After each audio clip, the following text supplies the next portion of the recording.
সিরাজগঞ্জ জেলা, রায়গঞ্জ উপজেলা। বেশিরভাগ অংশ ফুলজোর নদী চারপাশ দিয়ে ঘিরে রেখেছে। বাংলাদেশের নদী শাসন রোধে ফুলজোর নদীর খনন কার্যক্রম শুরু হয়েছে।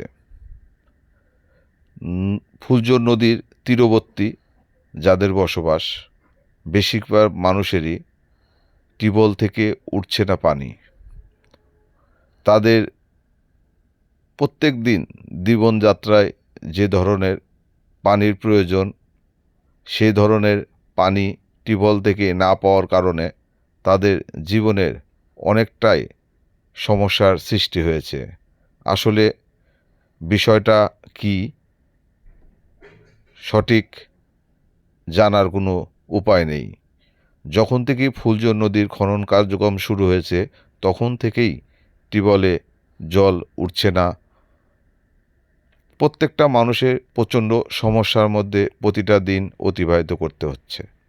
তাই কর্তৃপক্ষকে বলবো বিষয়টা বিশেষভাবে দৃষ্টি দেওয়ার জন্য, এবং যাদের পানির সমস্যা সেই পানির সমস্যা রোধ করার জন্য কর্তৃপক্ষকে বিশেষভাবে অনুরোধ করছি।